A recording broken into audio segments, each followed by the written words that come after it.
Ok, grabar. Voy a silenciarlos ahora, ¿ok? Para que no me entre ruido. Ok, wow. Cuando alguien vaya a hablar, ya sabe que tiene que abrir su micrófono. Bueno, otra vez, acá nos habíamos quedado, habíamos hablado, lo último que hablamos antes, déjame, para que vean qué fue donde nos quedamos, fue esto de las frases que, ok, y ahora vamos a otro tema. Les decía en la clase pasada que íbamos a ver un poquito, aunque después vamos a entrar otra vez, que este es un tema muy importante para este curso, sobre el antisemitismo. Así que un poquito de bagaje de lo que, por qué, un poco de eso.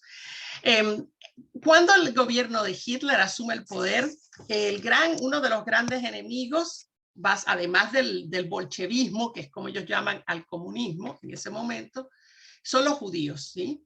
Y ese odio a los judíos, en ese momento en particular, cuando él entra al gobierno, empieza a comparar la República de Weimar y los excesos, lo que se llamaban en esa época excesos, de esa conducta de la gente durante la República de Weimar, porque fue tan liberal que dejó que se soltara todo el mundo, básicamente, acusa a los judíos directamente de ser los culpables de las publicaciones para lesbianas y homosexuales que no había antes de la República de Weimar, no las hubo cuando estaba el imperio de Wilhelm II.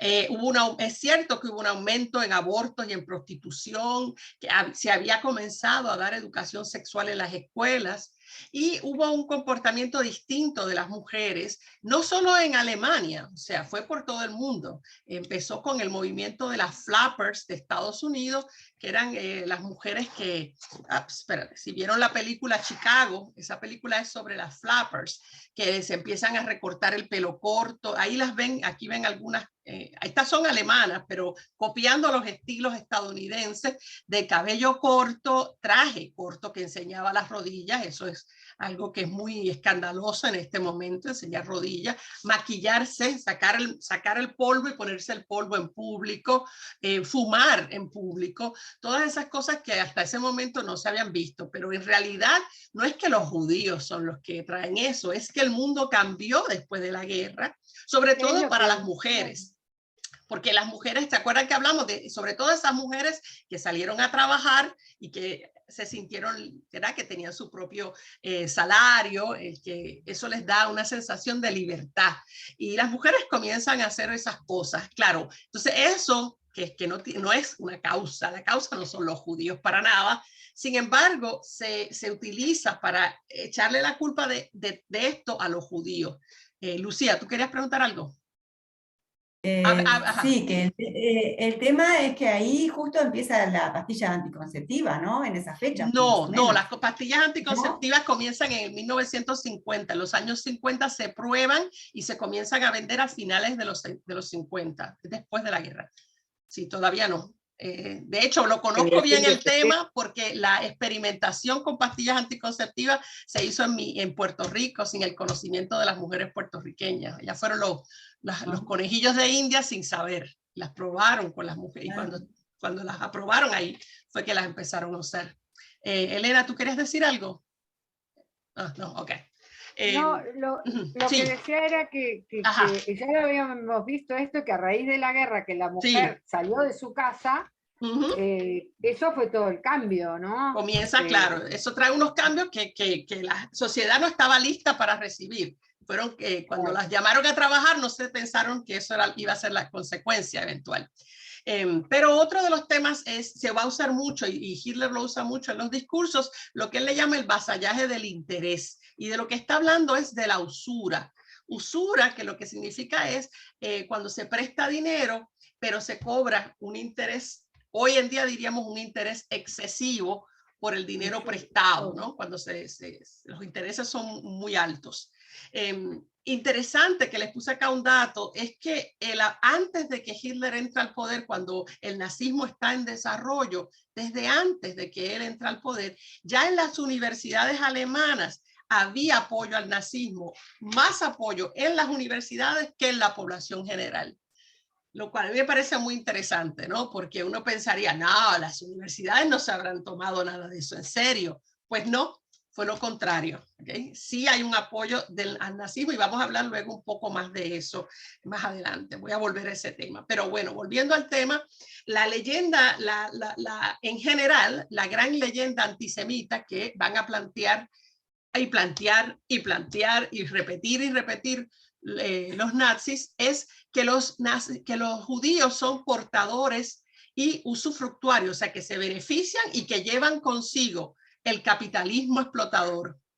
Pero a la misma vez se les acusa de ser los que apoyan el socialismo y el marxismo. Uno diría, pero hay una contradicción. ¿Y qué importa? Ellos son los culpables de todo, de esto, de aquello y de lo otro también. Y entonces, a partir de eso se va a la conclusión de que los judíos en todo el mundo están invirtiendo todo su dinero y sus esfuerzos en dominar el mundo.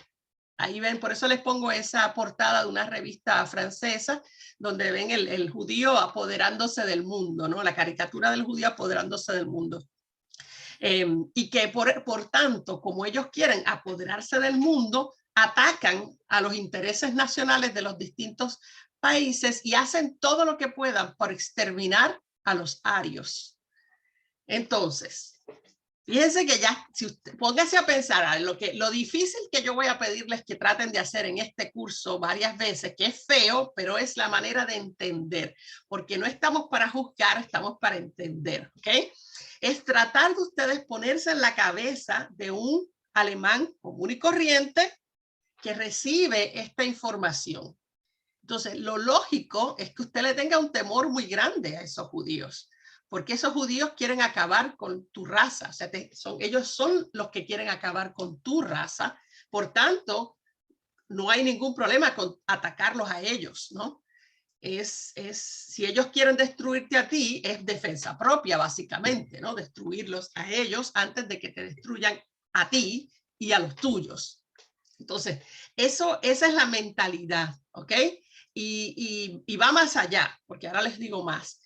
Por ejemplo, fíjense acá, en este periódico, es un periódico basura de la época de los nazis, porque los nazis tenían un periódico, el Beobacher, que era el periódico decente, ¿no? Que era donde escribía Goebbels y todo eso, pero tienen este que es el periódico basura, que el que circula más, como suele ocurrir, y cuyo director se llama Julius Streicher. Y Streicher era un tipo que hasta se le critica por mezclar antisemitismo y pornografía, ¿no? Todo junto en esta revista. Él será condenado a muerte en los juicios de Nuremberg. Y este periódico que ven acá, ya este es de casi el tiempo de empezar la guerra, dice la portada, acá abajo dice Juden sind unser, esa parte de allá abajo, que no la sé pronunciar porque yo no sé alemán, Juden sería sind unser Unglück, quiere decir que los judíos son nuestra desgracia. Y miren el tipo de ilustraciones, ¿no? Si usted ve esto constantemente, y fíjense también que este judío tiene la estrella judía en la frente, pero a su izquierda tiene el símbolo de la masonería. Así que también se le asocia con la masonería, que es este símbolo de acá. Y acá a la derecha tiene el símbolo de la Unión Soviética. Así que comunista. Sí, es una combinación de todo lo desagradable, ¿no? Todo lo que la gente debía temer.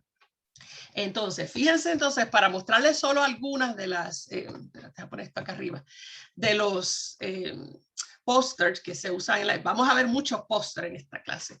Ahí ven algunos donde claramente, sobre todo en este de arriba, que ven la caricatura del judío, que es este que ven aquí, pero lo ven, está enfermo y tiene, esto es el animalito que transmite la tifus, que no me acuerdo ahora cuál es, no sé si es la chincha o cuál es, pero es sobre la transmisión del tifus, asociando al judío con enfermedad. Acá lo ven, esta es John Bull, que es como decir, el tío Sam de Estados Unidos, se llama John Bull, es este señor que está en Gran Bretaña con un pacto con la Unión Soviética, ¿sí? lo ponen, y el judío es el que ha propiciado este pacto. Acá lo ven al judío vomitando, no sé, como medio vomitando a un ruso. Aquí tiene el primero, el que ven primero es un ruso que tiene la estrella roja, a un estadounidense, y el león que representa la Gran Bretaña. O sea que ellos ven a los judíos que están de parte de los que luego serán los aliados en la guerra, ¿no? Y esa frase de Goebbels, los vacilos antisemitas existen naturalmente en toda Europa, solo debemos hacerlos más virulentos. Es una clara referencia al judío como un animal, como un insecto o como una bacteria, ¿no? Algo que trae enfermedades, ¿no? Daña a la sociedad. Esa deshumanización, ahí lo vemos también, aquí el judío como una rata, ¿sí? Y aquí vemos al judío como una especie de gusano terrible. Eso ha sido común a lo largo de la historia para hacer fácil la explotación de otros o la eliminación de los otros. La Iglesia Católica, cuando comenzó el tráfico de esclavos a fines del siglo XV, comenzaron la teoría, o sea, empiezan a decir básicamente que los africanos, como no están en la Biblia, porque los africanos no están en la Biblia descritos, evidentemente no son humanos, son seres sin alma. Y lo que permite el deshumanizar es que la gente no sienta ninguna culpa de utilizarlos como utilizaría una vaca, como utilizaría, qué sé yo, una cabra o lo que sea, cualquier animal, ¿no? O matarlos como si fuera una cucaracha, ¿sí? Porque si no son humanos, pues no sé, lo que vienen es a causarnos daño. En Ruanda, por ejemplo, en la matanza que hicieron los Hutus contra los Tutsis en el 94, por la radio se transmitió, claro, ese mensaje: las cucarachas deben morir, y se repetía. Injensi era la palabra para cucaracha, y decía, las Injensi deben morir. Y así, eso fue lo que le da el mensaje a la gente de que salgan a matar a los Tutsis. Así que esa comparación de los cucarachas también es importante. Fíjense que recién leí esto sin entrar en controversia, nada más la referencia a la cucaracha otra vez. El doctor espérate, se me fue para acá, Drusenko, espérate que tengo que mover, Gennady Drusenko, un ucraniano, dijo: di una orden muy estricta de que todos los rusos heridos que cayeran en sus manos deberían ser castrados. Son cucarachas, no son humanos. Así que lo ven otra vez. Es muy común en las situaciones de guerra, es común, pero también, como ven, en otras situaciones donde lo que se quiere es la explotación o la eliminación de un grupo. Ahora, en el caso de los judíos, voy a tratar de hacer un poquito de historia sin entrar demasiado en la historia, nada más que para que tengamos el concepto de por qué ese odio contra los judíos, ¿no? Vamos a verlo de distintos puntos. Primero, entendamos que los judíos son los hebreos, es lo mismo, ¿ok? Son esos que estudiaron, los que estudiaron en escuelas religiosas, católicas o cristianas. ¿Verdad? Cuando se estudia la Biblia, los primeros 5 de la Biblia, 5 libros que empiezan con el Génesis, ¿sí? Y van por lo que se le llama el Deuteronomio, los primeros 5 libros, hasta lo del Éxodo. Creo que van Éxodo, después Reyes, creo que va, qué sé yo, no me acuerdo ya, se me olvidaron, pero son los primeros 5. Eso es lo que se considera el libro sagrado de los judíos, la Torá. Es exactamente los mismos 5 primeros libros de la Biblia. Lo único que ellos no leen en hebreo, ¿sí? Entonces, una de las primeras razones para justificar el antisemitismo es la acusación de que los judíos mataron a Jesús. Por parte de los cristianos, por supuesto. Los cristianos acusan a los judíos de haber matado a Jesús. Claro, se les olvida o no quieren ver, o algunos hasta niegan que Jesús era judío, ¿ok? O sea, que son judíos matando a un judío en realidad. ¿Y en qué se basa eso? Sí, se basa en una realidad, no es una locura total decir eso. Lo que pasa es que lo que ocurrió fue que cuando Jesús, primero hay que creer en la Biblia, por supuesto, y creer en la historia y creer en Jesús. Pero digamos que uno pasa todo eso y uno dice, bueno, ok, voy a creer en todo eso y voy a creer en Jesús. Así que síganme la corriente, los que no crean, me sigue la corriente porque esta es la lógica detrás, ¿ok? No importa si usted personalmente cree en esto o no. Ok, Jesús, los judíos acusan a Jesús ante el Sanedrín. El Sanedrín era un cuerpo de sabios judíos, los más viejos de la comunidad judía, que eran los que tomaban decisiones y a veces resolvían conflictos entre judíos. Entonces, como un tribunal, esa es la palabra. Cuando lo acusan, la acusación es que se ha proclamado hijo de Dios, pero no demuestra que sea hijo de Dios. No, o sea, nosotros en ese momento, los judíos vivían en Palestina bajo el Imperio Romano. Y ellos pensaron, bueno, si este hombre dice que él es el hijo de Dios, el Mesías, ¿okay? que se menciona en los primeros libros de la Biblia, pues ¿cómo es posible que dónde está el ejército? Porque nosotros necesitamos un ejército para que nos libere de los romanos y nos devuelva a Palestina.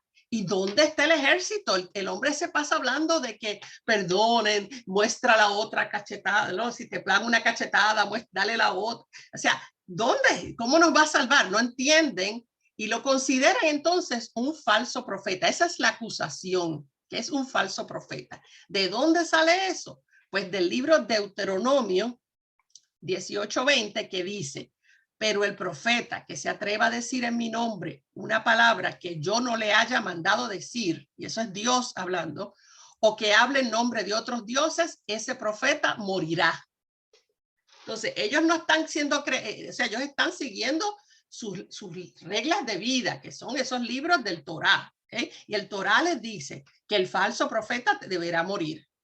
Pues ellos acusan a Jesús, dicen, este hombre es un falso profeta, y se hace una decisión, el Sanedrín decreta que sí, es cierto, es falso profeta, y lo sentencian a muerte por blasfemia, ¿verdad? Porque se ha dicho que es hijo de Dios y no lo es.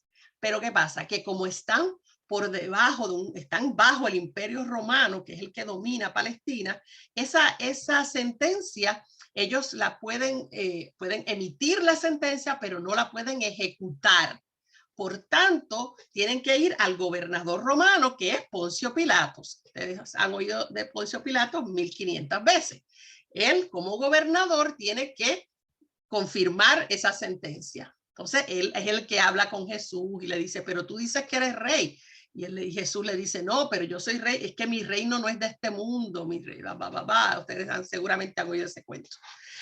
Le da el chance, Jesús no se retracta, le dice, sí, yo soy el hijo de Dios, qué sé yo, y tengo un rey, y soy rey, pero mi reino no es de este mundo. Luego entonces Poncio Pilato se frustra y le dice al pueblo judío, porque él sabe que no es peligroso, que Jesús no es peligroso. Entonces le dice a los judíos, aquí hay un ladrón, y aquí está Jesús, podemos perdonar a uno, escojan al que vamos a perdonar. Y el pueblo dice que Jesús, que lo crucifique. ¿Por qué? Porque el pueblo judío tiene mucho miedo de que un falso profeta siga por ahí, por el mundo, haciendo lo que Dios no quiere que haga, que es hablar en su nombre sin ser el verdadero hijo de Dios. ¿Entienden? O sea, que los judíos estaban siendo muy lógicos, ¿ok? Según sus leyes. Y bueno, los judíos deciden que no quieren que lo perdonen, y finalmente lo crucifican. Ahora, si usted se pone a mirar detrás de todo esto que les he contado, la lógica es, ¿verdad? Si usted es un cristiano, usted cree que Jesús tenía que morirse para que con su muerte limpiara a todos los hombres del pecado original y qué sé yo, todo eso, ¿sí? Entonces, si el cuento es que Jesús tenía que morirse, pues entonces los judíos al final le hicieron un favor, porque tenía que morirse. Es parte de su misión, era morirse. Bueno, la cosa es que estas cosas, ustedes saben que cuando son cosas religiosas, eso son cosas de emoción, no son cosas de lógica, así que no tiene que ser 100% lógico para ser creíble para las personas que creen en cualquier religión de cualquier tipo. Así que, bueno, basándose en eso, es que viene la acusación de que Jesús muere porque los judíos lo matan. Pero ya ven cómo detrás de esto en realidad es una excusa para odiar a los judíos, porque en realidad Jesús se tenía que morir para que se cumpliera las profecías que había enviado Dios a través de los profetas previos. Entonces, los cristianos, ¿qué pasa? Una vez los romanos, y eso, espérate, eso lo tengo acá. Bueno, eso ya mismo vuelvo. Los romanos, voy a poner aquí, vuelvo más. En el año 70, los romanos finalmente expulsan, toman control total de Palestina, porque hasta entonces los romanos cohabitaban, o sea, le permitían a los judíos vivir en Palestina, no había problema. Pero en el año 70, después de una rebelión que hicieron los palestinos, y en la que no ganaron, por supuesto, los romanos finalmente entran a Palestina y les destruyen el templo de Salomón, que era la edificación más importante y era donde estaba el Arca de la Alianza y todas las cosas que son importantes para los judíos. Ante esa shock, los judíos se van. Y ahora vuelvo a eso. Se van y se dispersan.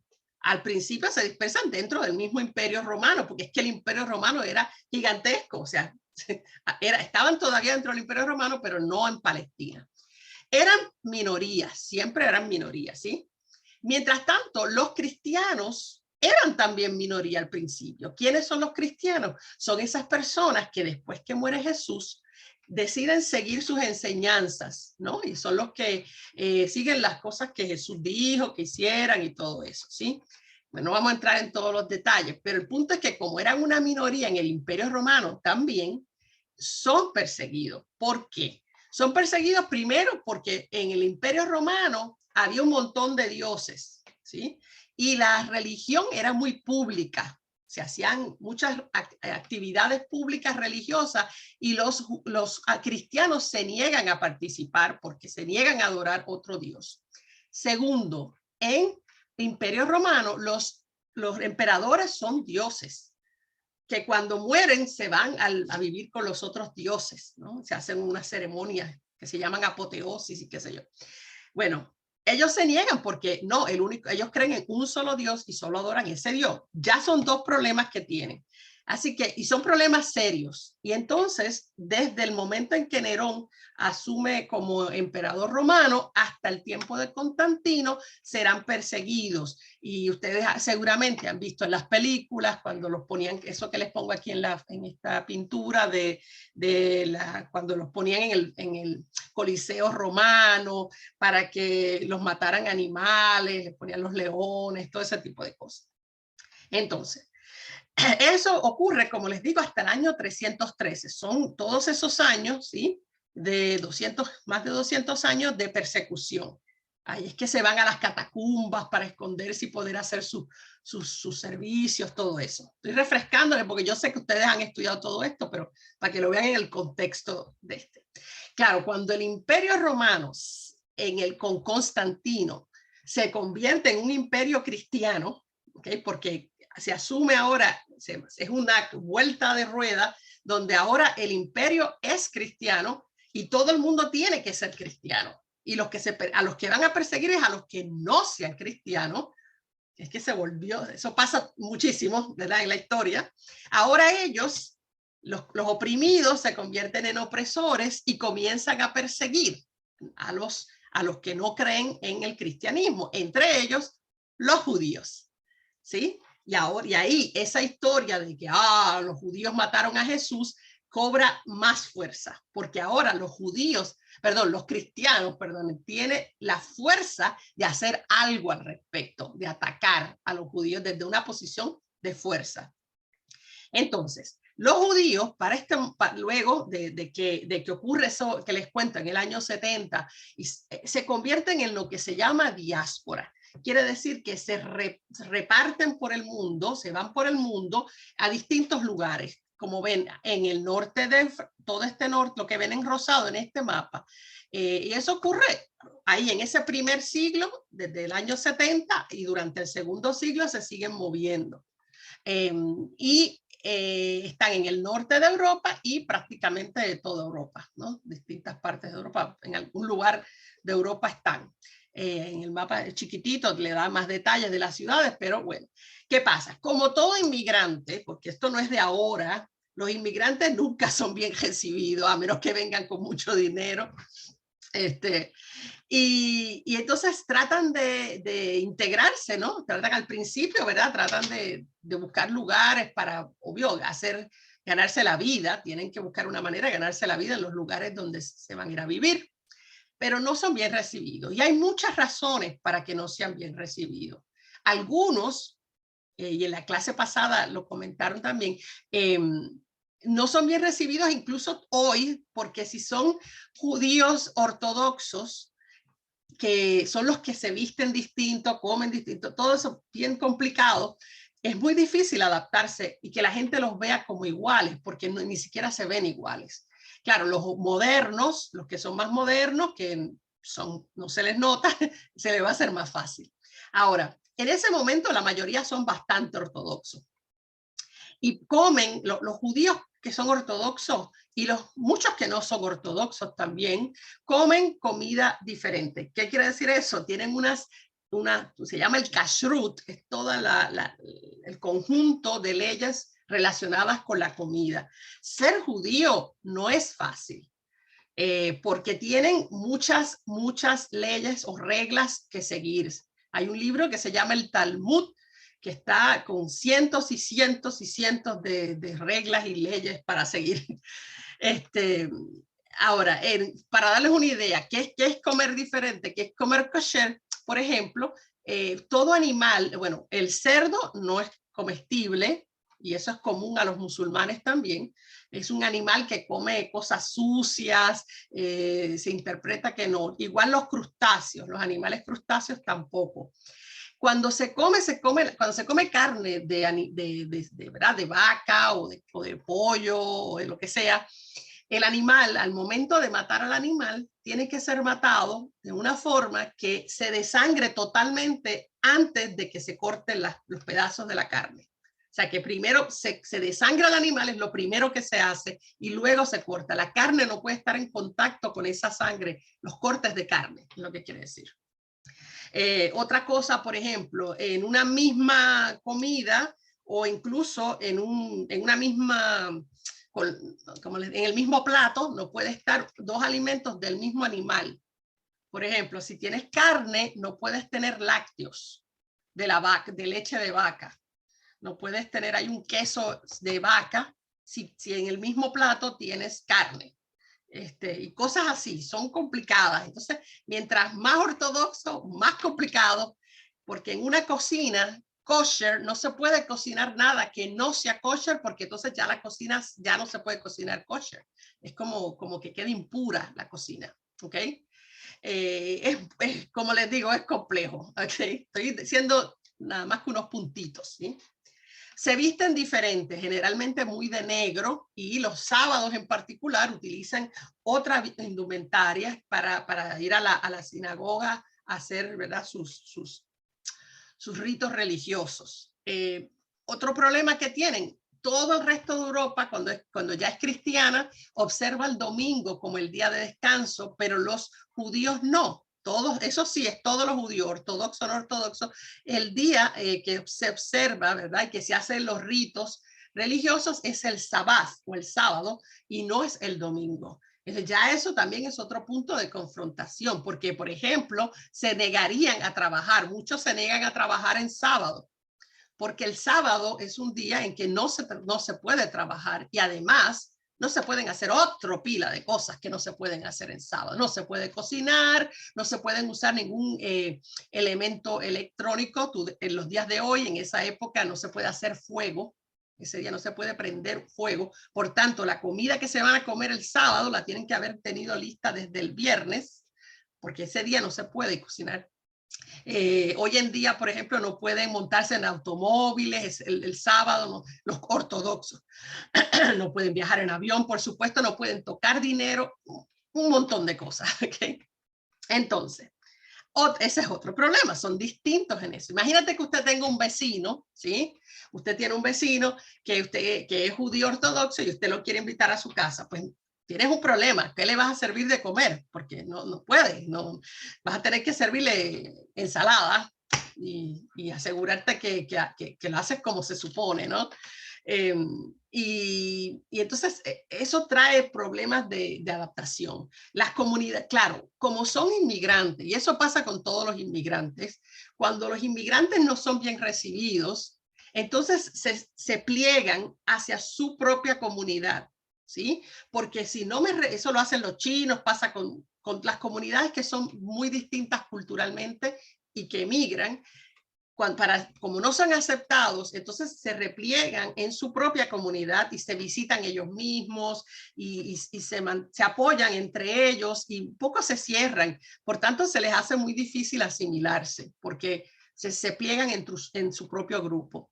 Y por último, algo que ya les había mencionado en la clase pasada, es que tienen un alto valor a la educación. El judío tiene como una de sus reglas de vida es la obligación de educarse hasta el más alto nivel que pueda obtener. Además, tiene que donar parte de su dinero a lo que se llama la sedaca para apoyar con becas los estudios de otros judíos. O sea, esa sedaca también puede ser para ayudar a otros judíos a poner sus propios negocios. Es como una cosa de ayuda mutua, ¿sí?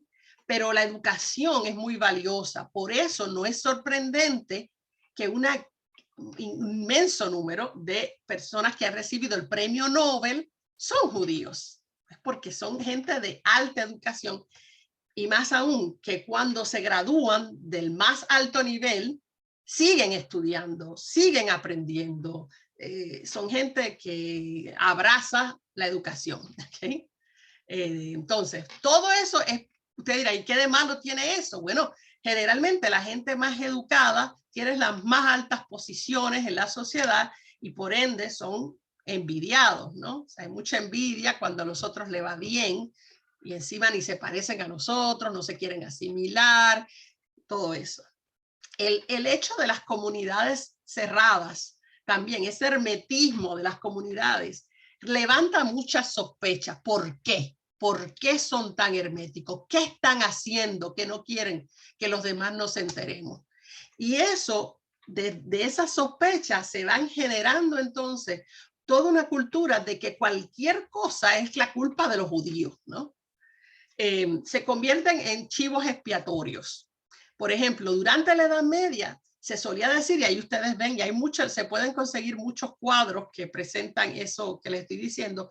Supuestamente se decía que los judíos raptaban bebés cristianos para sacarles la sangre, que es lo que están viendo ahí en esa ilustración, y que con esa sangre de los cristianos hacían el pan judío, el matzah, el pan judío de la Pascua.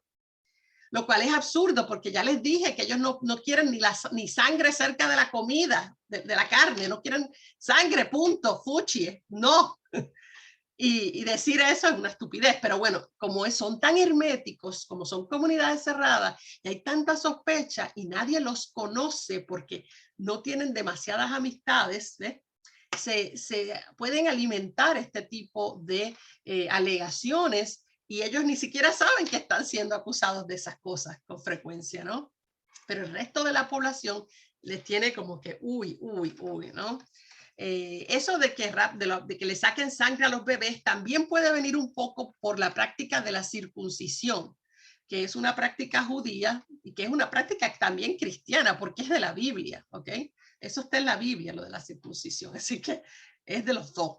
Pero bueno, y otro, en la Edad Media, cuando empezó la peste bubónica, y no se sabía, obviamente, porque en esa época no había la ciencia para conocer de qué era que se estaban muriendo millones de personas, se acusa también a los judíos de que ellos han envenenado los pozos y que esa es la causa de las pozos de agua, de que ellos lo causan. Así que el ser hermético como sociedad crea también ese tipo de sospecha, ¿no? En Puerto Rico, por ejemplo, yo les puedo decir que como los chinos son herméticos, ¿verdad? No viven en su grupo, uno nunca los ve en ninguna parte, no van a la playa, no sé, la gente siempre hace hasta chiste, ¿dónde están? ¿Será que tienen pasadizos secretos entre el restaurante chino y la casa? Porque ¿cómo es posible que nadie los vea? Y sí se dicen muchas cosas, que si matan perros, que si cocinan comida de perro, que si... Se dicen muchas estupideces de los chinos, pero es porque el hermetismo levanta sospechas. Y bueno, la ignorancia, hay que añadir el poquito de ignorancia ahí también, ¿verdad? Entonces, el otro gran problema, a ver, la usura que les decía. Y también tiene una lógica, ¿ok? En la Edad Media, cuando ellos llegan a Europa, ya ellos estaban en Europa, y ya se crea todo este resquemor contra los judíos, se les prohíbe dedicarse a la agricultura. Se les pone esa tranquilla de que no pueden dedicarse a trabajar la tierra. Y entonces, ¿qué van a hacer? Es Edad Media, no hay muchas alternativas, ¿no? Así que a lo que recurren es a dedicarse al comercio y a la banca, ¿ok? ¿Y por qué la banca es importante? Porque los cristianos no podían dedicarse a la banca. ¿Por qué? Porque Jesús había prohibido la usura, ¿ok? Y lo dice Lucas, el Evangelio de Lucas, es el Nuevo Testamento. Y si prestáis a quienes esperáis que os devuelvan el dinero, ¿qué mérito tenéis? Incluso los pecadores prestan a los pecadores esperando que les devuelvan todo. Pero amad a vuestros enemigos, hacedles el bien y prestadles sin esperar que os devuelvan nada. Entonces tu recompensa será grande. Entonces, prácticamente es pecado prestar y esperar que te lo devuelvan, sobre todo con intereses, ¿no? Pero alguien tiene que hacerlo, porque es una necesidad de la sociedad el tener prestamistas, ¿no? Así que, ¿quiénes lo van a hacer? Bueno, ya que los cristianos no lo pueden hacer, como los judíos no creen en la divinidad de Jesús y no tienen que hacerle caso a Jesús, pues los judíos sí pueden prestar y cobrar intereses, ¿ok? Así que esa es una de lo que van a hacer, es la banca y también el comercio. Dos maneras de ganarse la vida que dan, ¿cómo diríamos? Dan la oportunidad de hacer buenas fortunas, ¿eh? Porque a diferencia de la agricultura no dependen del clima, no dependen de otras cosas, ¿verdad? Que son más vulnerables, ¿no? En los que se dedican a la agricultura. Así que les va bien, son exitosos, otra razón para tenerles envidia. Y los europeos cada vez van a ir dependiendo más y más económicamente de esos banqueros judíos. Los más famosos son los Rothschild o Rothschild. Esa familia de Rothschild son los más famosos banqueros. Pero imagínense que el Papa en ocasiones va a tener que pedirle prestado dinero a los banqueros judíos. Imagínense lo que es eso. Para el Papa, tener que pedir, para cualquier cristiano, tener que pedirle dinero a un judío, que fue el que mató a Jesús, según ellos, ¿no? ¿Verdad? Y que sí, bueno, es fuerte, ¿no? Y peor aún, si no pagan, pues los judíos van a ir a los tribunales y van a buscar su dinero de vuelta, ¿no? Porque es una transacción económica y eso crea más resentimiento, ¿no? Así que no sé si conocen Shakespeare, ¿verdad? El mercader de Venecia, trata un poco de este tema, ¿no? Del judío que presta el dinero y luego quiere que le paguen de cualquier manera. Bueno, esa es parte de esa historia, ¿no? Entonces, se va creando entonces esa leyenda antisemita con todos esos elementos. Ese éxito financiero también permite traer esa idea de que ese poder tan grande que tienen los judíos, porque son los que le prestan incluso a los gobiernos y a los gobernantes, a los reyes, ese le da gran poder sobre los gobiernos, y de ahí a saltar a la teoría de que quieren conquistar el mundo es muy fácil, ¿no? Porque sí, claro, ¿para qué quieres tú todo ese poder si no es para dominar el mundo, ¿no?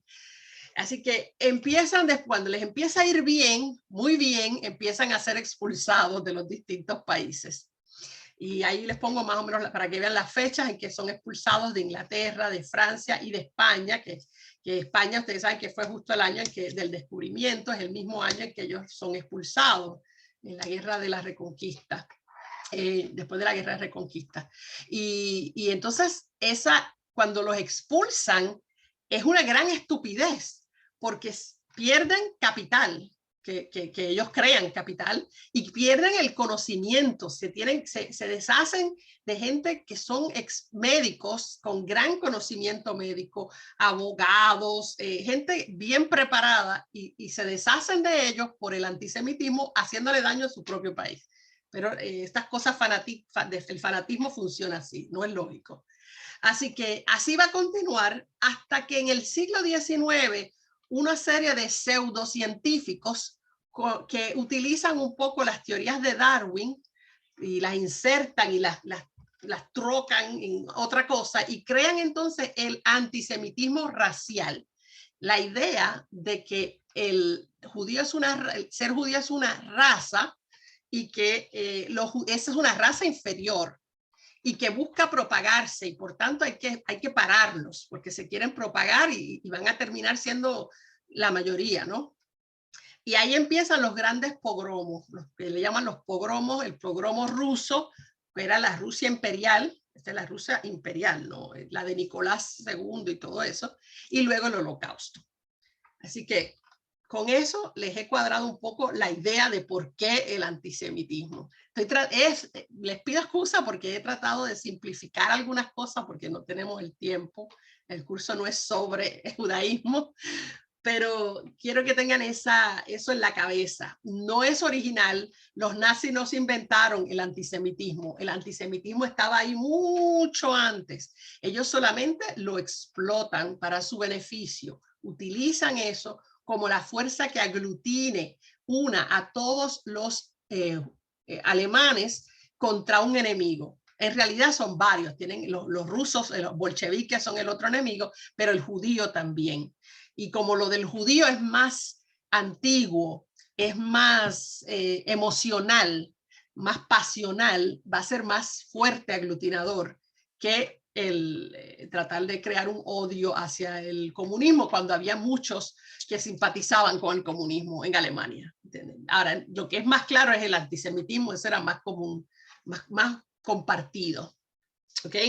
Entonces, les había dicho antes, pero se los repaso ahora, que cuando aquella crisis de los años 20, después del 18, que yo les había dicho que vinieron muchos judíos del este, judíos de Rusia, de Polonia, ¿okay? De Hungría, de Rumanía, de esa región, habían venido muchos salieron de Rusia, no porque los estuvieran persiguiendo, porque de hecho cuando gana la Unión Soviética, cuando se crea la Unión Soviética, se acaban los pogromos, ahí en ese momento ya no hay pogromos, pero es porque también tenían capitales y como es comunismo, como es socialismo en realidad, tienen miedo, lógicamente, de que van a perder parte de su capital, de que el gobierno va a expropiar propiedades y cosas que ellos tenían allí, así que deciden, déjame vender todo y arranco antes que me lo quiten. Y eso es lo que hacen. Vienen con todo ese capital que ya ellos habían creado en esos países y vienen, y ahí es que yo les contaba que compran manzanas completas de casas cuando los precios estaban por el piso porque había una crisis en Alemania. Ellos son los que llegan con el capital y compran edificios y compran. Imagínense cómo les va a caer eso a los alemanes, ¿verdad? Que ya eran antisemitas y encima vienen estos tipos que son de los que se visten así, como ven ahí, y esas son fotos de Alemania, ¿okay? De la época en Alemania. Es muy resentido esto, ¿ok? Encima los que son profesionales tienen profesiones de alta visibilidad, no es como que, no son como unos científicos de laboratorio que nadie ve, son médicos. Los mismos alemanes van a ir a sus consultorios, ¿no? Abogados, actores, profesores universitarios, maestros, de todo hay, ¿no? Muchos sastres también, esa profesión es muy asociada a los judíos. Decía que eran excelentes, ¿verdad? Todavía al día de hoy, si usted va al barrio de Once en Argentina, que es un barrio judío, Y creo que también, probablemente aquí en el barrio judío también, hay muchas compañías de textiles. Todavía al día de hoy siguen especializándose muchos de ellos en el manejo de textiles. Es un conocimiento, me imagino, que se lo pasan de generación en generación y por tanto es que continúa, ¿no? Entre los judíos. Ahora, estos que vinieron del este, como les digo, son más ortodoxos, por tanto son los que son rígidos en la vestimenta y en los rituales. Los judíos que ya vivían en Alemania ya se habían asimilado. Muchos niños judíos, cuando empiece el holocausto, ellos ni sabían que eran judíos, ellos no sabían, eran judíos pero no lo sabían, porque sus papás celebraban la Navidad, que no se celebra en el mundo judío porque el nacimiento de Jesús no hay que celebrarlo. Y estaban tan y tan asimilados que ni siquiera sienten que tienen algo en común con estos judíos que llegan del este y hasta los rechazan. Los desprecian, no quieren nada que ver con ellos porque les parecen extremistas, ¿no? Son fanáticos, extremistas, ¿no? Y no se llevan ni con ellos, ¿no? Ok, ahora, para que vean lo que el influjo de esos judíos del este trae, que traen cosas buenas. Entre los ganadores del premio Nobel en Alemania hasta el año 1938, el 24% eran judíos, a pesar de que ellos eran una ínfima minoría en Alemania. Están sobre representados. De 38 premios Nobel, que no es poca cosa para Alemania, 9 habían sido de judíos. Los judíos también, cuando se creó el primer gabinete en la República de Weimar, estaban altamente representados. Había varios en el primer gabinete. De hecho, el que escribe la Constitución de Weimar es un judío, Hugo Prus.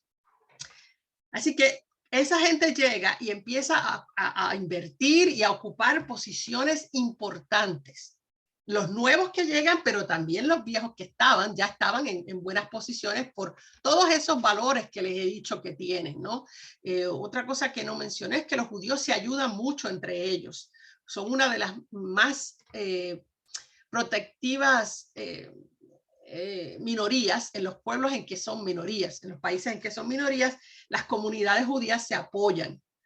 Son bastante como los venezolanos. Le puedo decir, aquí en este país los venezolanos se apoyan un montón.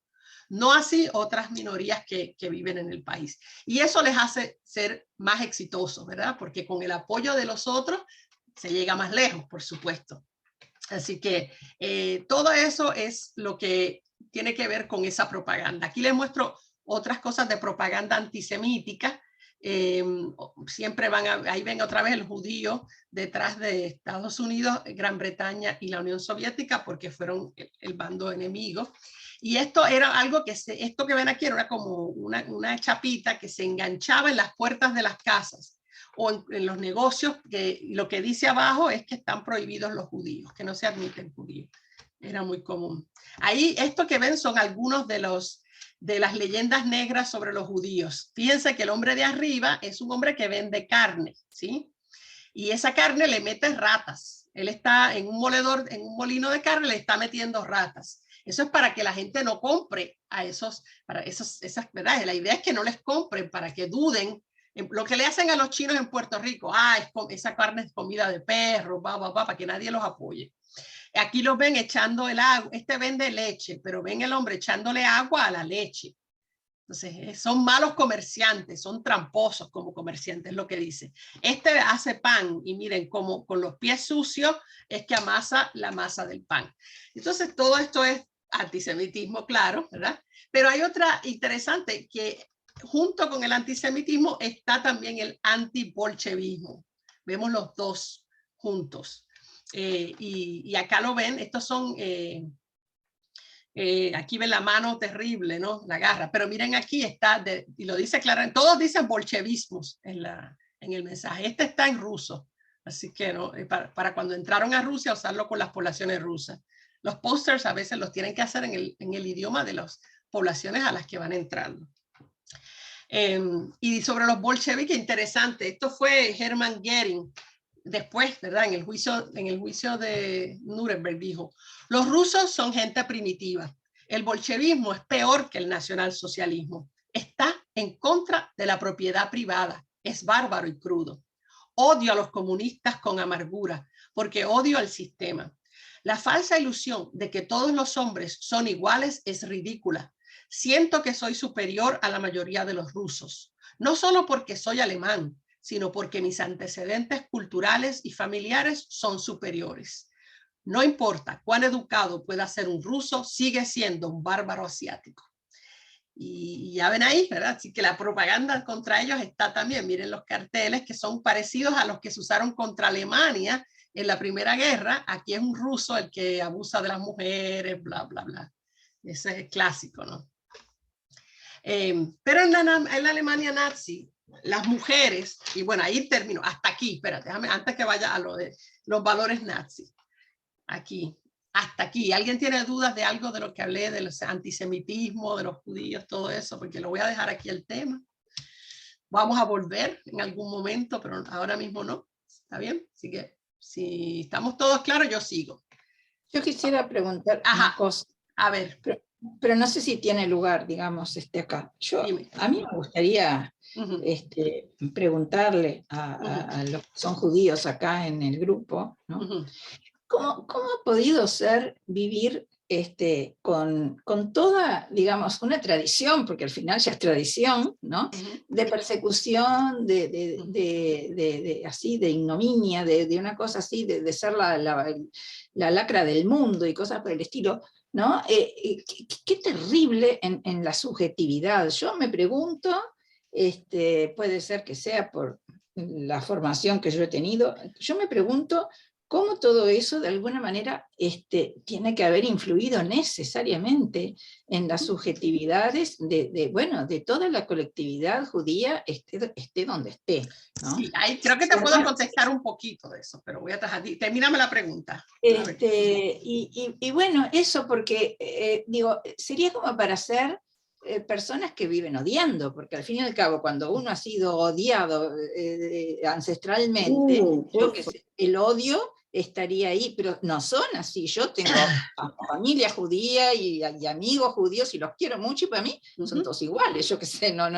iguales a mí que no lo soy, yo no distingo por, es judío o no judío. No, para mí son mucho más inteligentes, eso sí. No, yo no sé si es que son más inteligentes, pero porque no, pero son más estudiosos. Es como que hubieran llegado, es como que hubieran podido tomar lo bueno que sus los mandatos, digamos, o los cánones que tenían de conducta, como por ejemplo esto de la formación académica, ¿no? De la formación. Entonces, como que se hubieran podido quedar con lo bueno, ¿eh? ¿Y qué hicieron con todo el daño brutal que viene de 2 siglos para atrás? Te explico. Te voy a explicar un poquito. Eso no lo comenté, pero sí. Los judíos... Ligia, pero es un tema para hablarlo más largo que... Claro, te voy a dar un resumen. No sé si tiene lugar. Pero para que no te quedes con la duda total, te voy a explicar algo importante. Y es que los mismos 5 libros de la Biblia, en esos mismos 5 libros, ellos aprenden a que ellos son el pueblo escogido de Dios. Dios los escoge. Ellos son cuando Moisés recibe las tablas, todo ese cuento, ellos son escogidos de Dios. Y ese ser escogido de Dios es escogido para lo bueno y para lo malo, para el sufrimiento también. Implica el sufrimiento. Son un pueblo que reconoce que el sufrimiento es parte de lo que su pueblo va a tener que vivir para obtener la recompensa, que será cuando el Mesías regrese. Ellos están esperando al Mesías, porque Jesús no fue el Mesías. Eso no tiene nada que ver con ese cuento de Jesús. Están esperando al Mesías de verdad, o sea, literalmente, y esperan ser recompensados. Todas las generaciones de judíos que han vivido volverán a la vida y todos celebrarán en ese reino de Dios, porque ellos han sido escogidos para eso. Claro, Dios les advirtió que sufrirán mucho, que tendrán que sufrir, pero tendrán siempre la fortaleza de saber que serán premiados al final. Eso es parte de la manera de ver la vida de un judío. Así que en ese sentido, ese sufrimiento es algo con lo que ya ellos saben que tienen que manejar y que no serán entendidos, no serán comprendidos por todos. y que por ser los escogidos siempre van a ser minoría, y las minorías sufren, ¿no? Todas las minorías sufren porque no son entendidos, porque no son comprendidos. Así que, por lo menos por esa parte, eso me consta. Claro, en otras cosas hay más detalle, ya necesitamos entrar en mucho más. Pero por lo menos te dejo con algo de contestación. Buah. Entonces, claro, pero yo pienso que los católicos sí, también tienen los católicos, digo, sí, porque claro, y la culpa que justamente ha hecho la diferencia entre los países nórdicos con la religión, con el luteranismo y todo lo, ¿no? Donde, bueno, justamente el valioso, el que ha sido bueno con Dios, digamos, es el que le va muy bien económicamente y todo lo demás. Acá, digo, acá me refiero a Occidente cristiano, en realidad se trata como de ocultar un poquito. Si te va demasiado bien, mejor vamos a no decir nada porque, yo qué sé, no sé. Claro, pero, porque eso es porque siguen a Jesús. Esas cosas las enseña Jesús. No ¿entiendes? Acuérdate, el hebreo, el judío no tiene nada que ver con las enseñanzas de Jesús. Ese ser humilde, ese no mostrar, no hacer alarde. Eso es Jesús. Eso viene más con Jesús. Y tampoco es que los judíos hagan alarde. Es que es inevitable cuando los pueblos trabajan así y trabajan como ellos trabajan y se ayudan y se apoyan y se educan, pues sí, tienen éxito. Pasa. Sí, claro. Sí. Sí. Así que, wow. Nada, para empezar un poquito con lo de los valores nazis, el valor de la familia, ese sí lo tienen en común los judíos y los nazis, el valor de la familia, ¿no? Pero la familia nazi es una familia aria, por supuesto, y es una familia ideal, por lo menos deben tener 4 hijos, como ven acá, mínimamente 4 hijos, los más hijos que se puedan, mucho mejor. La maternidad se va a promover en el nazismo de muchas maneras. Se hacen préstamos. Cuando la gente se casaba, hacía un préstamo de 1000 Reichsmark. El gobierno le daba ese préstamo. Si ella deja de trabajar, le perdonan los intereses. Solamente tiene que pagar de nuevo los 1000 Reichsmark. Ahora, con cada bebé obtiene un 25% de descuento de la deuda. O sea que si ella tiene 4 bebés, no tiene que pagar los 1000 Reichsmark. ¿Okay? Y acuérdense que con un poquito menos era lo que valía el Volkswagen. Un poquito menos de los 1000 Reichsmark, eran 900 algo, no me acuerdo el número, era un Volkswagen, que eran varias semanas de trabajo. Así que es una buena, importante cantidad que se les da como un incentivo. ¿Para qué? Para que las mujeres no trabajen y para que tengan muchos hijos, ¿sí? También, además, el gobierno, si la familia necesita apoyo, le daba asignaciones de dinero para cada hijo, subsidios a las familias en distintos pagos de impuestos. Durante el régimen nazi no está prohibido totalmente el aborto o la anticoncepción, porque mientras más bebés nazcan, mejor. Se reprime la prostitución porque se considera un desperdicio del esperma del hombre, puesto que no va dirigido a tener bebés, y la homosexualidad por la misma razón. Y sin embargo, a pesar de que se quieren muchos bebés, no se quieren cualquiera bebés, ¿ok? Solamente bebés arios sanos. Por tanto, como vamos a ver más tarde, va a haber todo un proyecto de esterilización obligatoria, no solo para los judíos, sino para los alemanes arios que tenían enfermedades hereditarias. O al principio se decía enfermedades hereditarias, al final es cualquier cosa. Cualquier enfermedad, incluso alcoholismo, que bueno, puede ser que sea algo hereditario, pero ciego, cualquier discapacidad, la esterilización obligatoria para evitar la posibilidad de que se reproduzcan. Lo que quiere decir es que se quieren bebés arios y saludables, ¿ok? Arios y saludables. Se hacía una premiación especial, una cruz de honor, se le daba, que se la voy a mostrar ahora, para las madres de acuerdo al número de hijos que tenían. Las que tenían de 4 a 5 hijos se le daba la cruz de bronce, para las de 6 a 8 hijos, la cruz de plata, y el más alto honor, la cruz de oro, para las madres que tengan más de 8 hijos. La propaganda para las madres era una propaganda que se llamaba Kinderkirche Kusch, niños, iglesia, cocina. Y eso es el ámbito en el que las mujeres debían vivir. Este póster que ven acá dice abajo, Mutter und Kind, madre e hijo. Y había instituciones de beneficencia para apoyar a las madres arias que fueran pobres, porque no importaba. Si algo tuvo algo que también se vio como positivo del nazismo fue que no importaba las clases sociales, ¿no? Había apoyo para los que necesitaran la ayuda. No era una sociedad marcada dramáticamente en clases sociales, sino en razas, era el tema, ¿no? O las supuestas razas. Las mujeres para que pudieran ir a la iglesia le cuidaban a los bebés, porque parte es Kinder, Kirche, Kusch. Las mujeres tienen que tener apoyo del gobierno para poder estar en esos tres ámbitos que eran los ámbitos que correspondían a las mujeres. Entonces, miren acá, ahí ven una ceremonia donde le están poniendo la Mutterkraus, que es la cruz de las madres.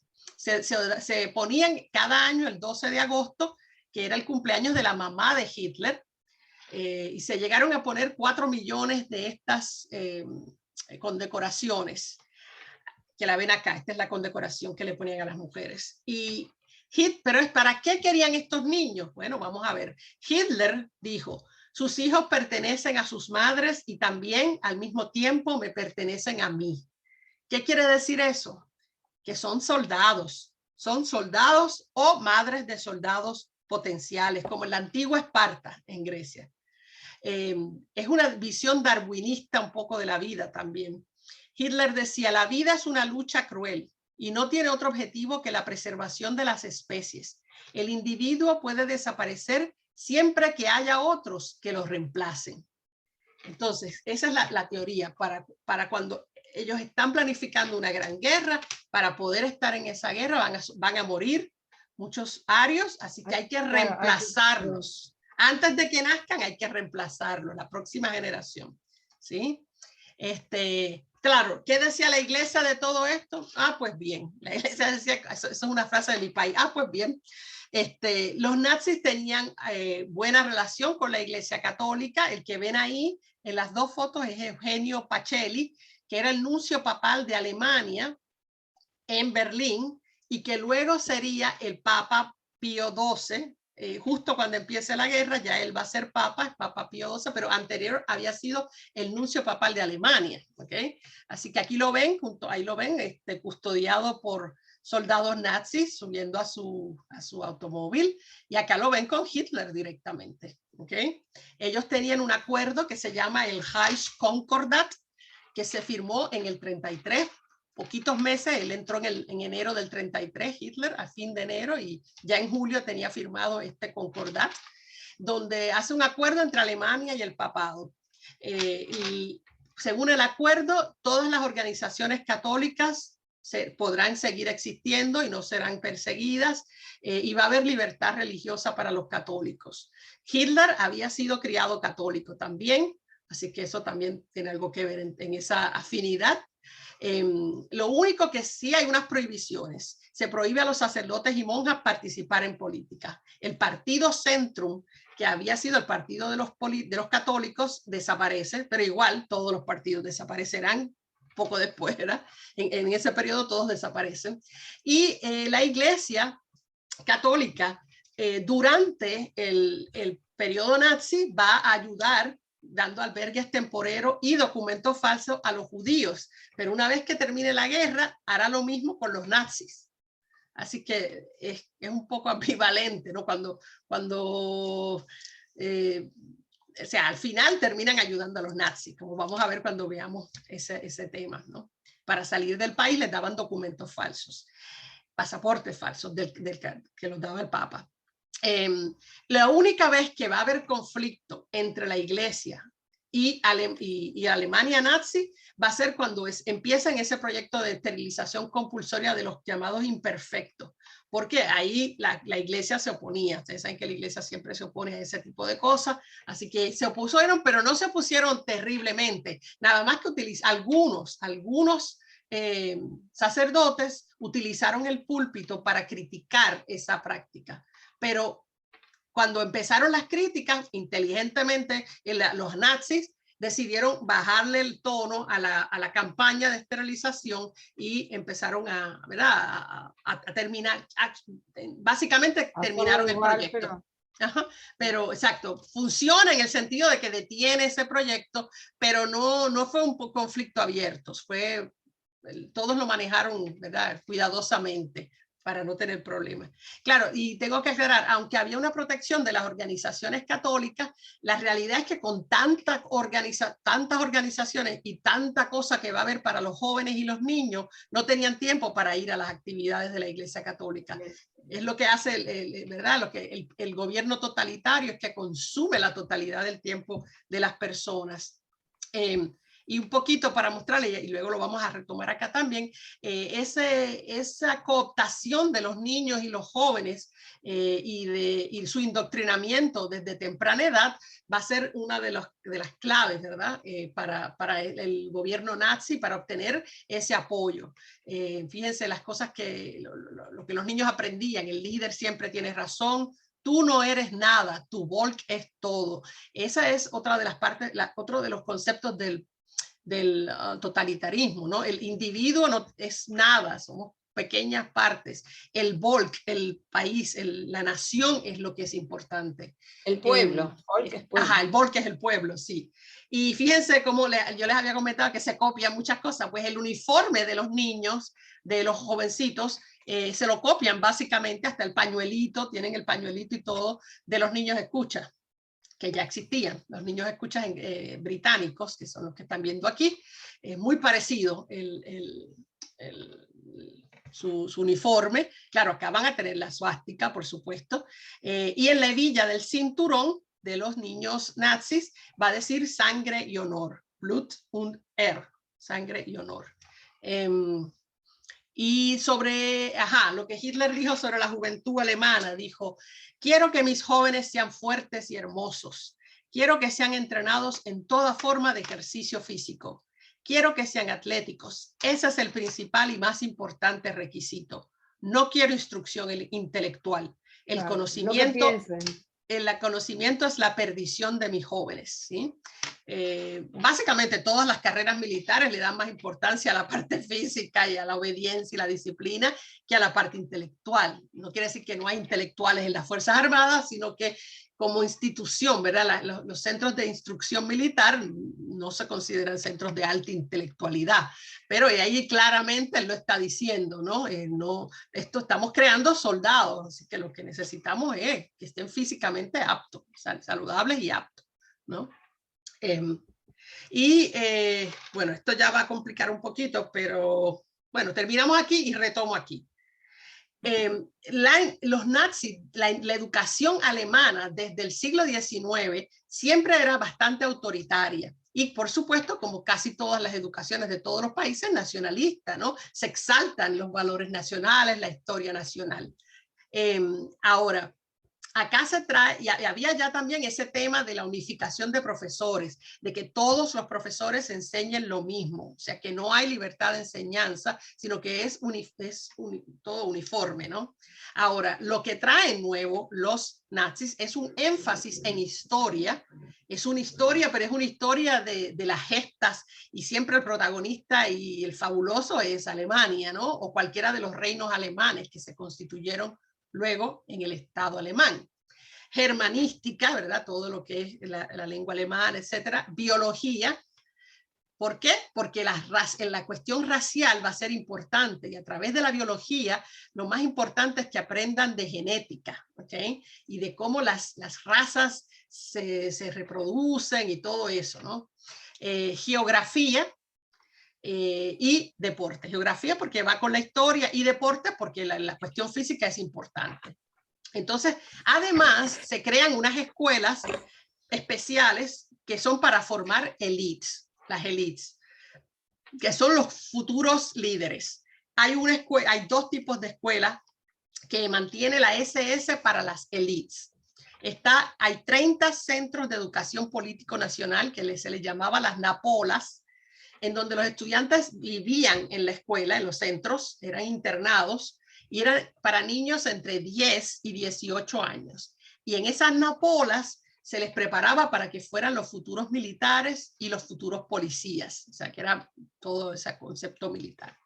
Ahora, en las escuelas Adolfo Hitler, que era para niños de 12 a 18, ahí se están creando funcionarios del partido, funcionarios del gobierno nazi. O sea, que esta fuerte indoctrinación nazi es más fuerte acá en las escuelas Adolfo Hitler.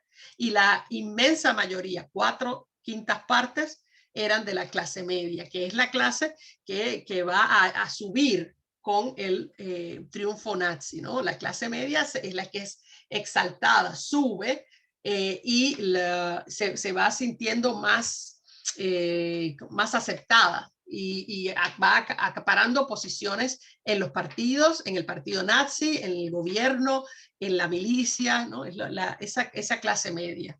Así que estas son las formas de educación formales.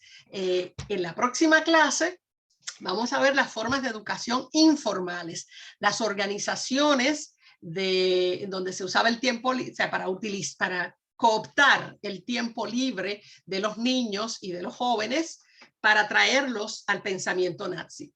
Para las niñas hay unos y para los varones son diferentes, por supuesto, porque lo que se espera del niño es diferente de lo que se espera de la niña. ¿Sí? Claro, los niños van a ser soldados o si no son soldados van a ser funcionarios nazis que van a ser obedientes al líder. Y si son niñas, ya se imaginan para qué, para que sean mejores madres, mejores esposas, sí, para la procreación y para el cuidado del hogar, básicamente, para el apoyo desde el hogar. Así que, y vamos a ver todo, ¿no? Desde cómo los organizan y cómo los juegos que juegan, las canciones que cantan, todo ese tipo de cosas. Así que en la clase que viene vamos a entrar en ese tema. Estamos viendo la indoctrinación ahora de los niños y adolescentes. Por eso no es sorprendente. Acuérdense que Hitler entra en el 33, la guerra no empieza sino hasta el 39. Ya son 6 años de formación y de propaganda directamente, constante, que los primeros van a tener. Pero los que ya entran a ser adultos más adelante, a lo último ya tienen más de 10 años de formación. Y entonces eso tiene un impacto. Eso tiene un impacto en la mentalidad de las personas, en lo que aceptan, en lo que están dispuestos a hacer, muy diferente a lo que hubiera sido si no hubieran tenido todo ese impacto de la propaganda, que es lo que vamos a ver mañana, ¿no? Cómo se crea un pueblo que acepta la guerra y que acepta la persecución de los judíos, de los homosexuales, la persecución de los gitanos, de los enanos, hay de los testigos de Jehová. O sea, no es solamente los judíos los que serán perseguidos, pero hay que primero entender cómo se llega a ese lugar. Así que en eso vamos la clase que viene. Ahora podemos hablar de cualquier cosa. Si tienen alguna pregunta de cualquier cosa que nos hayan dicho hasta ahora, déjame cerrar esto aquí, espérate. Aquí lo quito. Ok, ajá. Ok, ahí, ahora lo veo. Acá. Dime, Susana. Sí. Una duda que me quedó. Aquella mujer que no pudiera tener hijos, ¿cómo era considerada? Se sentía infeliz, eso era una desgracia y lo que hacía era tratar de adoptar niños Sí. De hecho, va a haber ocasiones en algunos pueblos, por ejemplo, hay un pueblo en Checoslovaquia del que vamos a hablar después, que se llama Lidice, que será destruido, destruyen, matan a todos los hombres, a las mujeres las mandan a un campo de concentración y a los niños los escogen, a los que son rubitos, los que parecen arios, y los dan en adopción. Y eso lo van a hacer con frecuencia. Cuando vean niños que ellos identifican en su concepto de ario, que lo que quiere decir es rubito. ¿Podría tener sangre judía? Capaz, no se sabía, o sea, porque el niño no tenía una historia. La única manera de saber si alguien era judío o no, en realidad, era siguiéndole la genealogía. Así que se hacía, ¿no? no es porque se vea de una manera, porque no hay eso, no existe esa, una forma de verse el judío, pero hay un estereotipo y el que se parezca al estereotipo, ese se va de calle que es judío. Otra manera de identificar a un judío era, si era varón, bajarle los pantalones, que literalmente se hacía, y confirmar si estaba circuncidado. Esa es otra forma de identificar. Pero si había un judío que parecía ario, algunos pasaron con ficha, como dicen en mi país, o sea, pasaron y no fueron perseguidos porque alguien los recogió de familias. Ustedes vieron, hay una historia de esa película, ¿ves? Pero está la de la niña de los libros, algo así se llama, la nena, que la que es con un libro, que la familia la recoge porque la niña se ve aria, ¿no? Pero la niña era judía. Y eso es una realidad, así que sí. No tener hijos era terrible, pero entonces podías adoptar. No eran rechazadas. Se veían con pena porque eran arias, ¿viste? Ellas querían, no era que no querían, era que no podían.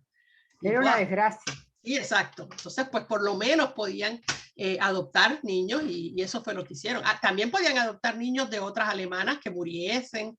O sea, la gente se moría como en todas partes. Y sí, pero la presión era para tener. Sí, gracias. ¿Cómo no? Entonces los homosexuales también fueron altamente perseguidos y porque precisamente no procrean, ¿no? Entonces no tenían la intención, no pueden procrear.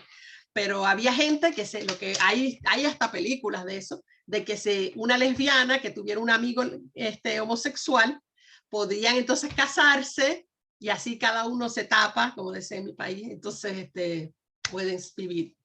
Disimula. Sí, pero tenían que ser muy cuidadosos que nadie los viera en algún sitio haciendo cualquier cosa porque buscaban problemas. Ya. Bien. Sí, es una sociedad rígida, muy vigilada, mayormente vigilándose unos a otros porque todo el mundo quiere estar bien con el régimen, así que yo no les tengo que hablar de eso porque ustedes han vivido periodos muy similares de alta vigilancia de un gobierno y pues, ustedes conocen mejor que yo. Yo nada más me lo imagino, pero y por lo que leo, sí, pero no más que eso. Gracias, Licia. ¿Cómo no? A la orden. ¿Alguien más tiene alguna duda, algún comentario? ¿Alguien quiere abundar en algo que yo dije, que toqué solo por encima, porque el tiempo no me da? Muy interesante todo. Pues ya ven, o sea, Fantástico, Licia. El tema judío es un tema que muchos no conocen a profundidad, aunque se han escrito muchos libros, pero no es como que uno, ¿verdad? Como no lo tiene en la cabeza, pero no hay manera de entender el holocausto si no entendemos eso que ocurrió antes, ¿verdad? Es la base de ese odio que ya estaba. Lo importante que yo quiero que ustedes entiendan es que todo esto ya estaba, que no es algo que se crea con los nazis, como algunas personas, yo he leído gente escribir eso, periodistas escribir eso, como que los nazis crearon el antisemitismo, lo cual no es verdad. Entonces, por eso es que para mí, ahora les voy a hablar en mi carácter personal, a mí me da terror, me da miedo, se me paran los pelos de punta cuando cualquier persona expresa odio hacia un grupo de personas. Odiar cualquier grupo, de lo que sea, porque ese es el preludio. De ahí a lo otro es poco. Yo comprendo que uno odia a una persona en particular, a que me hizo no sé qué cosa, aquella que me hizo no sé qué cosa, bueno, lo puedo entender. Pero ¿cómo tú puedes odiar a un grupo? Se asume entonces que todo el grupo es homogéneo, que todo el grupo tiene esa característica que tú desprecias. Es absurdo, es peligroso. Para mí es peligroso. Eso soy yo. Y hay que tener cuidado con eso. Cuando escucho eso, la polarización. Sí, yo los paro. Alguien empieza a decir, yo enseguida los paro. Espérate. ¿Tú conoces a todos los de ese? No, ¿verdad? Entonces no puedes decir todo. Tienes que decir este y aquel y el otro. Me cae mal este y aquel específico, con nombre y apellido. Porque si no, ya estamos hartos de eso, ¿no? Deberíamos estar hartos de eso. De decir los esto, los aquello, los otros. No, está feo. Nada, así que ya tenemos esa recomendación de ese libro que lo podemos ir mirando. También los que queramos aprender más sobre cómo, aunque yo tengo algunas cositas que le voy a enseñar, capaz que voy a leer el libro tan pronto pueda, el que nos han recomendado, para poder incorporar cosas que respecto particularmente a Uruguay, pero Uruguay no estaba exenta del antisemitismo, puesto que todos estos inmigrantes europeos cargan con ellos, es que se carga, la cultura se carga con las maletas, ¿no? Y sí, tiene que haber habido sentimientos, que no sean apoyados por una mayoría es otra cosa, pero de que tiene que haber habido, y yo sé que hubo, y que hubo, ¿verdad? En la prensa hubo periódicos que escribieron reportajes muy fuertes antisemitas, que eso sí se los voy a mostrar más tarde porque ya los tengo, y sí, siendo tan europeos tiene que haber cargado algo de eso. Donde menos se ve en las Américas. O sea, sería difícil conseguir antisemitas en Centroamérica, por ejemplo. Yo me sorprendería si hubiera fuertes movimientos antisemitas en Centroamérica, donde es mínimo la presencia europea, ¿no? Lucía, dime, ¿tú quieres decir algo? Sí, no, hablando de antisemitismo acá en Uruguay, yo leí en algún libro de que cuando en la Segunda Guerra, en el Oro del Ring, en la confitería, que ahora no sé ya ni si existe, sí, como que ponían sí un megáfono y hablaban en contra de los judíos. Digo, no sé si es cierto o no, yo no viví en esa época. Sí, tengo cosas sobre eso, y se hacían protestas también, porque entonces los alemanes, los uruguayos que estaban en contra del antisemitismo, hacían protestas enfrente del restaurante también. O sea, había las dos, ellos y los otros, ¿no? A mí alguien me comentó, o lo leí en un libro sobre la Segunda Guerra Mundial aquí, que no me gustó el libro, pero bueno, el libro comentaba sobre que la embajada alemana estaba en la Plaza Zavala, donde está el edificio es hermoso, donde está el banco, creo que es Santander, o sí. si no es Santander, es Scotiabank, uno de esos dos. Está ahí en frente a la Plaza Zavala, y ese edificio que es hermoso, dice que ahí sacaron la bandera nazi, bueno, era la bandera de su país en ese momento, claro. Y tuvieron que eliminarla porque las protestas eran incesantes frente al edificio, ¿no? Así que va a haber, siempre va a haber, donde quiera que haya antisemitas, por suerte, siempre va a haber los otros. Claro. ¿Verdad? Por suerte, siempre hay un balance. Igual, cuando hay gente anti-negro, anti-islamofóbico, ¿verdad? Los anti-musulmán, siempre, por suerte, están los otros para hacer el balance. Pero cualquier grupo que es minoría, es posible que en algún momento sufra ese tipo ¿verdad? De acoso de una sociedad. Desafortunadamente. Como nos gusta odiar a los humanos, ¿eh? Lo que nos hace falta es que nos den excusas, pero como humanos, Dios mío, cómo nos gusta. Ay, ay, ay. Bueno, pues nada, ¿alguien más tiene que comentar algo o nos vamos? ¿Nos vamos? Sí. Excelente, bueno. Ligia, para variar. Sí. Me alegro que les gustara. Muchas gracias, bueno, Ligia. Más tardecito entonces les envío la grabación. ¿Okay? Muchas gracias. Bueno, que estén bien. Chao, chao. Linda semana. Buena semana. Vacúnense de la gripe. Ya me vacuné hoy. ¿Vas a estar vacunada? No, la tengo pendiente. No estás en el equipo de riesgo. Okay. Sí, estoy porque tengo asma. Sí estoy, me toca. Dale. Pero tengo la cuarta. Pero podés averiguar. Estás blindada, Susana, estás blindada. No se te pega nada, no te da nada de nada a ti. Bueno, que estén bien, cuídense. Chao, chao.